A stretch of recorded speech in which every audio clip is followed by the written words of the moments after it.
ہم روز دیکھتے ہیں کہ bus stop, traffic signal, school college کے باہر، سڑکوں پر جگہ جگہ مانگنے والے جا بجا نظر آتے ہیں، اور وہ اتنے طریقے سے مانگتے ہیں کہ ہم انہیں انکار کر ہی نہیں پاتے۔ وہ بندہ دیکھ کے اس کے مطابق ایموشنلی بلیک میل کرتے ہیں، جیسے اللہ تمہیں پاس کروا دے، اللہ تمہارے نصیب اچھے کرے، اللہ تمہارے والدین کو سلامت رکھے، وغیرہ وغیرہ۔ اور اگر ہم پھر بھی کچھ نہ دیں تو دوسرا حربہ کہ میں نے صبح سے کچھ نہیں کھایا، میری والدہ بیمار ہیں، اور پھر ہم مجبوراً کچھ نہ کچھ دے کر اپنی جان چھڑا لیتے ہیں۔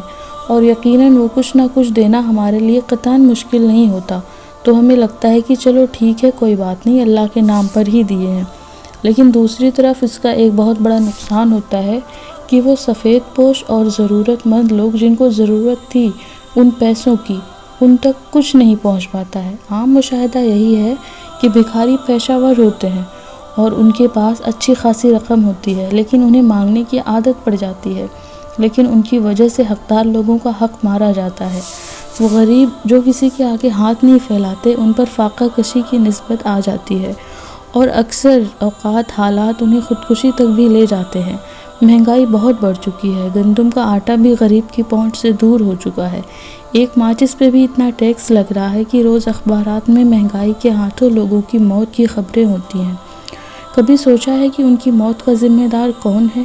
ہاں، وہ کرپٹ حکمران تو ہیں ہی، لیکن کیا ہم بھی اس میں شامل تو نہیں؟ مہنگائی کی وجہ سے سب کے ہاتھ تنگ ہیں، اور جو ہم کھینچ تان کے تھوڑے بہت پیسے نکالتے ہیں اور ان بھکاریوں کو دیتے ہیں جن کی نسلیں سالوں سے یہی کام کر رہی ہیں، کہیں وہ غریب لوگ قیامت کے دن ہمارا گریبان نہ تھام لیں۔ ہمارے راستے میں ایک جگہ ٹریفک کا اشارہ خراب ہوا تو اسے بھکاریوں نے ٹھیک کروایا تھا، کیونکہ ان کا بزنس اس سے متاثر ہو رہا تھا۔